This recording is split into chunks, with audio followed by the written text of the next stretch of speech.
सरदार गुरकीरत सिंह जी मंत्री साहब, मेरे वीर लखवीर लखा जी, साड़ी भैन बिटी जी ते साडे नौजवान आगू कर्णवीर जी, सारे ही इलाके चो आए सत्कारयोग बुजुर्गों, बीबियों, भैनों तो भरावो, सरपंच साहबान, बहुत बड़ी गिनती के इकट्ठे हुए।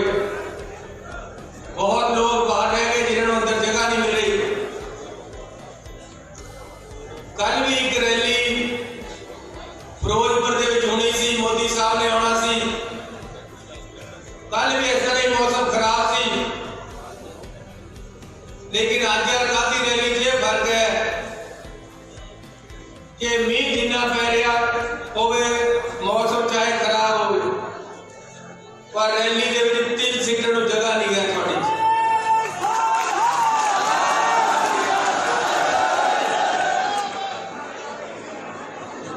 और जेड़ी कल रैली सी 70,000 कुर्सी लगी सी, 700 बंदा इकट्ठा होया, सारा ही खाली पिया सी।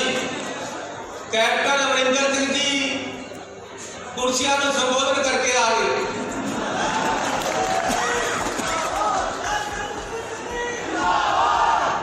ते साडे मानयोग प्रधानमंत्री जी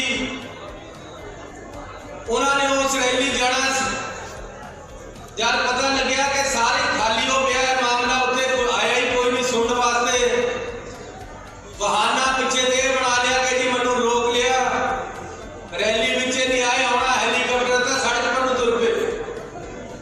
ते बाद बदनाम पंजाब नूं कर दे, पंजाबियत नूं कर दे, पंजाब के लोगों को कर दे, पंजाब की सरकार को कर दे। मैं तो चरणजीत सिंह चन्नी मैनू कर लेने जितना बदनाम करना है, लेकिन पंजाब के लोगों को बदनामी नहीं चलागा। मैं किसी ने कहे ने पंजाब के लोगों के लाठियां या गोलियां नहीं चलावागा, ला दो जिन्हें जो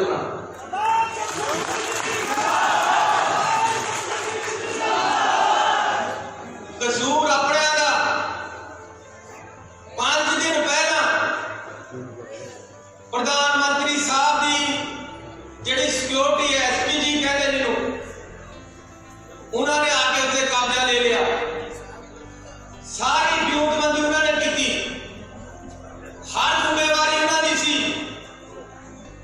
उन्होंने तय किया कि 3 हेलीपैड बांटे हैं, उतरना एक जगह लेकिन दिखाना 3 जगह भी कितने उतर सकते। उन्होंने तय किया कि हेलीकॉप्टर तो होना है, उन्होंने तय किया कि किने किथे बैठना है, रैली किथे होनी है, उद्घाटन किथे होना है, पहला बठिंडे उतरना है, फिर उड़ के फिरोजपुर जाना है। लेकिन मौके के मौके तैयारी भी नहीं सी, प्रधानमंत्री वास्ते कोई गड्डियां भी नहीं सी आईयां बैठन नूं, लेकिन मौके के मौके गड्डियां इकट्ठियां करके सड़क पर तोड़ता। उन्होंने नेड़े तेड़े भी नहीं सी एजुकेशन करने वाले किसान, 12 किलोमीटर अगे किसान आके बैठ गए, और तुर पे 1 किलोमीटर पहला उन्होंने दसता कि जी पीछे मुड़ना पैना, के अचानक किसान आके बैठ गए, 1 किलोमीटर के पीछे मुड़ गए। ना कोई किसान नेड़े, ना कोई पंजाबी नेड़े, ना कोई किसी ने नारा लाया, ना गड्डी को छूया, ना गड्डी की रेंज में आए, ते जान लगे कह गए अपने मुख्यमंत्री को धन्यवाद कर दो, मैं जान बचा के चलिया। यार थोड़ी जान पंजाब खतरा हो किस तरह सकता है? पंजाब के लोगों ने देश को आजादी दवाई, ऐसी अपना भगत सिंह मारिया, पंजाब के लोगों ने अपनी हिक्का के करके गोलियां खादियां, जले वाला बाग किने ते होया, पंजाबियों ते होया। जे आजादी मिली तां सानू बंटवारे दा संताप करना पिया, साडियां धीआं भैणां साडे बंदे मरे,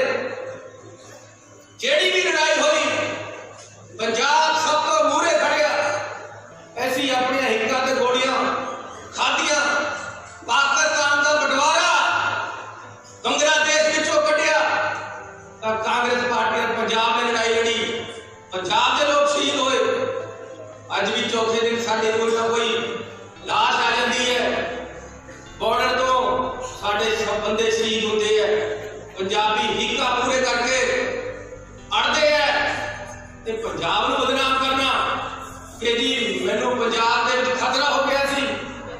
फिर थोड़ी इंटैलीजेंस किथे सी? क्या करती थी हिंदुस्तान की इंटैलीजेंस? किथे थी एसपीजी? किथे थी प्रधानमंत्री की सिक्योरिटी? 5 दिन तो पहला इत्थे सारा कुछ कब्जा कर लिया ते अपनी रैली में छुपाउण वास्ते इन्नी घटिया राजनीति दे आ गए कि जी साडे उत्ते खतरा हो गया। उन्होंने सारे हिंदुस्तान दे विच पंजाबियों नूं बदनाम कर रहे, सारे हिंदुस्तान दे विच पंजाब नूं बदनाम कीता जा रहा है। मैं अज कह रहा प्रधानमंत्री नूं खतरा होवे तां पंजाब दा मुख्यमंत्री अपनी छाती ते गोली खाएगा। प्रधानमंत्री नूं खतरा होवे पंजाब दा बच्चा बच्चा के खड़ेगा, क्योंकि देश का प्रधानमंत्री ऐसी नेशनलिस्ट है, ऐसी देशभक्ति है, साडे ऐसी अपना खून डालिया है। लेकिन सानू बदनाम करन दा जेड़ा मनसूबा सारे देश दे विच रात ते बीजेपी चला रही है, कदे किसी मंत्री नूं उठा देंदे, सोशल मीडिया ते पाया वा India which prime minister Modi. अरे कौन कहता कि थोड़े नाल इंडिया है नहीं? कौन कहता है थोड़े नाल लोग नहीं है? मोदी साहब ने थोड़े वोटां पाइयां, लोगों ने कहा तुसीं प्रधानमंत्री बने हो, देश के लोग थोड़े नाल सीगे तां ही तुसीं प्रधानमंत्री बने हो। लेकिन ये जिहड़ी सौड़ी राजनीति करना, पंजाबियों को बदनाम करना है, ये ठीक नहीं है। इसलिए मैं सत्कारपूर्वक बेनती करना चाहता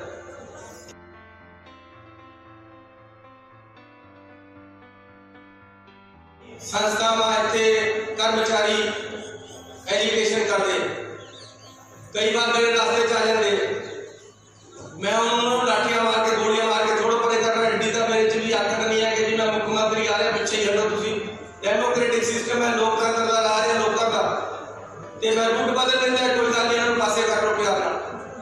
रात नूं किसान आके बैठ के असीं लोकां नूं रैली च नहीं जाण देना। जे थोतों किसान दुखी, जे तो लोग देश के दुखी है तो ये मेरा क्या कसूर है? जे तुहानू लोग अज नहीं पसंद करते, जिन्होंने पहला वोटां पाइयां, तुसीं हक मार रहे हो लोगों के, परचे करते उन्होंने 1 साल तुसीं उत्थे बॉर्डर दिल्ली बिठा रखा किसानों को, वो मेरा कसूर है? वो चरनी चन्नी का कसूर है कि तुहाडा कसूर है? तुसीं उन्होंने परचे करे कैंसल कर लो, क्यों करे परचे? एक तो तुसीं आप मन्निया कि गलत कानून बना दे, वापस ले ले, फिर जेडे ओहदे कानून दे विच परचे होए वापस कर दो। क्या आपत्ति है दे विच? ते उल्टा कसूर साडा करना। इस करके मैं पंजाब के लोगों को कहना चाहता, जीवा मारा सरकार टुटे रहे, लेकिन रहना पंजाब के लोगों के नाल, खड़ना पंजाब कोई फर्क नहीं पैंदा। 3 महीने की सरकार रह गई है, जम के तोड़ दो अज रात नूं, लेकिन चढ़दी चन्नी पंजाब के लोग कट्ठे रहणगे, हर गल का जवाब देणगे, देशभक्ति रहणगे, देश के नाल रहणगे, देश के लिए जाना मारनगे।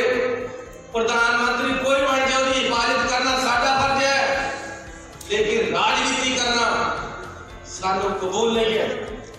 सानू कबूल नहीं है कि तुसीं सानू बदनाम करो, सानू कबूल नहीं है कि गल कोई भी नहीं होई। तुसीं कह लो जी मैं जिंदा वापस जा रहा हूं, अरे क्या आप जिंदा हो? हमारी जिम्मेवारी है, आपको आगे लेकर जाना हमारी जिम्मेवारी है, देश को आगे लेकर जाना, हम आपके साथ हैं। लेकिन आप हमें बदनाम करो, पूरी पंजाबियत को बदनाम कर दो, सूबे को बदनाम करो, ये किसी तरह भी सही नहीं है। राजनीति नहीं होनी चाहिए। आप पे आंच ही नहीं आ सकती थी, आपके नजदीक भी कोई नहीं था, 1 किलोमीटर के अंदर कोई बंदा नहीं आया, और आप कह रहे हो कि मैं जिंदा वापस जा रहा हूं। एजुकेटर आगे आपसे दुखी है, आपकी सरकार से दुखी है, आगे बैठ गए हैं, तो उनको प्यार से उठा रहे हैं। रात को जिन्हें एजुकेटर आए सी उन्होंने रात को 3 बजे तक जाग के मैं बस उन्होंने प्यार नाल समझाया, सारे मन गए।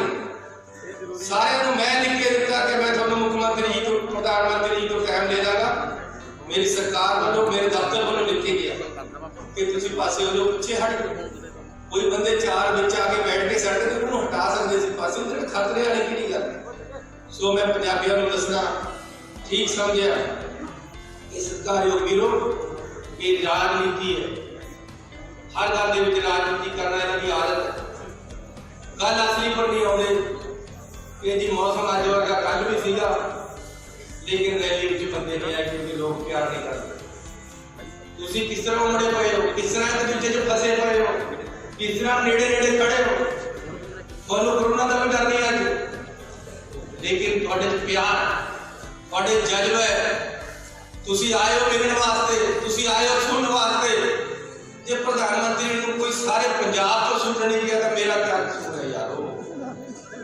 इसलिए पंजाबियों इकट्ठे रहना पैना है, पंजाबियों तगड़े होना पैना है, पंजाबियों देश वास्ते लड़ने वास्ते हमेशा तैयार रहते हैं, सूबे वास्ते भी लड़ना पैना है।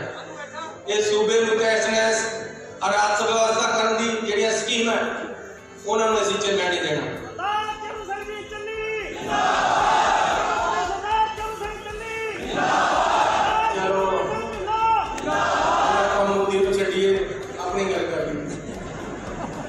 लेकिन तुसी बड़ा प्यार दिता है, बहुत बड़ी गिनती आए हो, मैं बड़ा धन्यवादी।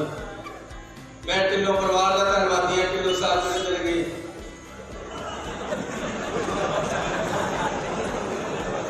कोई गल नहीं, बैठे बैठे रहो।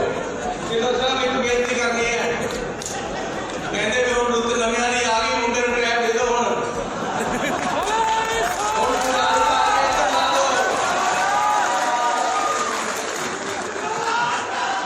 हुण पंजाबी तार के नौजवान ने दो, नौजवानों का टाइम है, नौजवानों को अगे आने दो। नौजवान पंजाब के ऊपर राज कर, नौजवानी की सुनवाई हो, नौजवान अगे बढ़न। मैं तो हुणे 8 लाख नौजवान मुंडे कुड़ियां कालजां में पढ़दा है, कोई टैक्नीकल एजुकेशन पढ़दा है,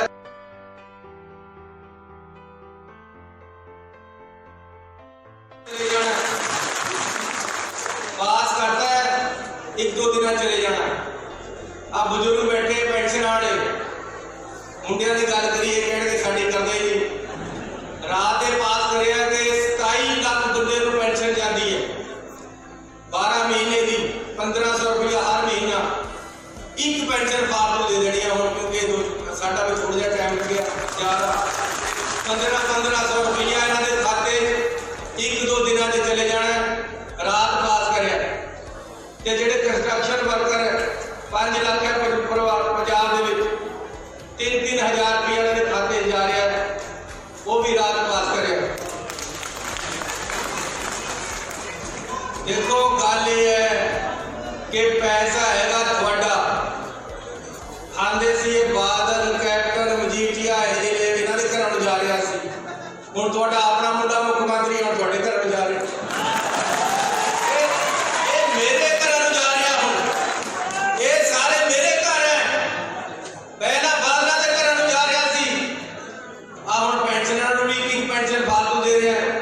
नौजवानों को 2-2 हज़ार रुपया भेज रहा है।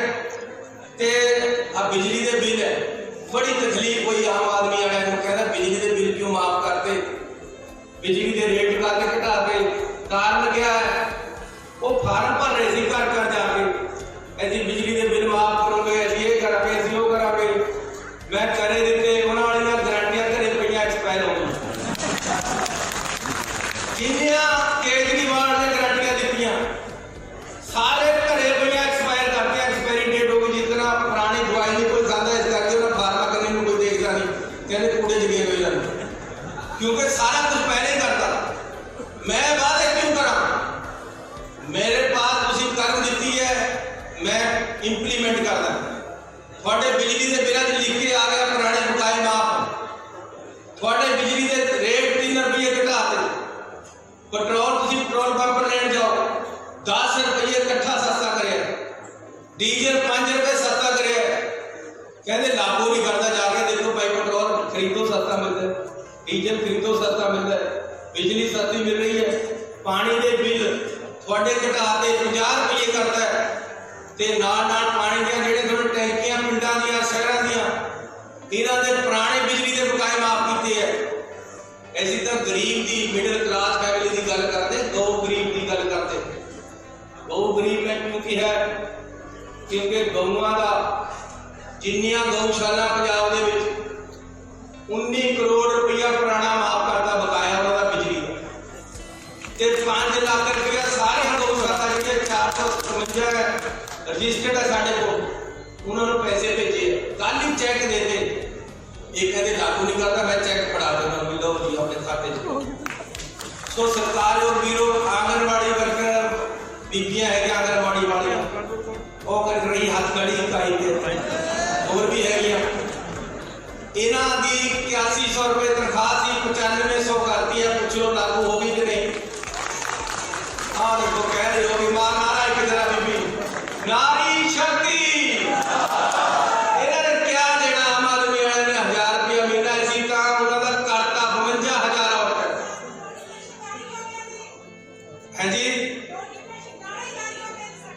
क्या जारी हो गया? नोटिफिकेशन जारी हो गया। भैने होएगा क्यों नहीं, तेरा भरा मुख्यमंत्री है। आशा वर्कर आंगनबाड़ी वर्कर तुसी है, थोड़ा 52,000 है थोड़े बताते, आशा वर्कर 21,000 है, इन्होंने पैसा कोई नहीं मिलता, कमीशन मिलता सी थोड़ा सा 2500 रुपया महीना नाल में मिलाता इन्होंने 21,000 औरत है।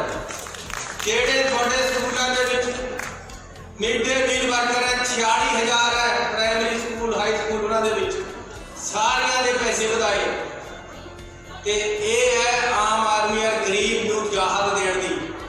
जे इतने ही बादल बैठा होता या केजरीवाल बैठ जाए फिर वो देंगे, अडानी उन्होंने जितना नहीं दिता, फिर वो बड़े बड़े लोगों को पैसे देंगे है, लेकिन गरीब का मुंडा मिले बनया मुख्यमंत्री तो गरीब और मिडिल क्लास के लोगों को दिता है।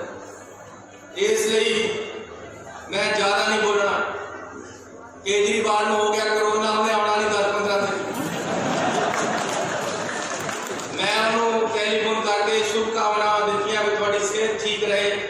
पंजाबी हमेशा सरबत का भला मांगता है, मैं भी वो वास्ते मांगता हूँ सेहत ठीक रहे, लेकिन इस कोरोना तो ऐसी बचे रहिए पंजाब से ना ही आवे तो चंगा। ये भी एक कोरोना है, केजरीवाल भी, ये भी एक नवी बीमारी है, पंजाब में लगन लगी है। लोग पिछली बार भी तक दी थी, ऐसी भी तक करके पंजाबी तगड़े बीमारी छेती छेती लगन नहीं देते। तुसी ये देखो कि अंग्रेज हिंदुस्तान आए सी, हिंदुस्तान को लुट के लेके मूसा बड़े कुर्बानियां दे देंगे। उस तो बाद मैं कहा जी ये भी हुण पंजाब में अंग्रेज आ गए, काले अंग्रेज और चिट्टे अंग्रेज सी, कहना मैं काला कहना, मैं कहा चल चिट्टा कहते है तो अंग्रेज है, उन्होंने बाहर से अब बादल है सुखबीर बादल रीस कर लग जाता मेरी कई बार, मैं हाकी खेलिया एक दिन फुटबॉल खेलने लग गया, ना ये पता लगे कि फुटबॉल खेली है, ना ये पता लगे कि सुखबीर बादल खेली। साढ़े भगवंत मान जी है, जिस तरह बकरी के पिछे छलारू पीते होंगे हैं, केजरीवाल के पिछे फिरी जाते भी मैनू भी दुध दे दे, मैनू मुख्यमंत्री अनाउंस कर दे, वो खुदा खुद गिरता ही नहीं करे जी रिहा लोग अनाउंस। वो कहना कदे यार तेरे जात आ जाए, कदे तू कहना तू शराब पीता, कदे कहना तू माड़ा है, कदे तेन पसंद नहीं करते लोग, कहना मैं खुद ही बन जाता। मेरे खैर एक MC सीगा पहला, वो कहना मैं दो बंदे उहदे कोल गए, चोणा आ गया, कहते यार ऐसी लड़ना चोण, तुसी सिरकट बंदे हो, तुसी सानू दोनों चो दसो केड़ा लड़े, थोड़ा जिन्होंने तुसी दोगे वो लड़ा, दूआ बैठ जाओ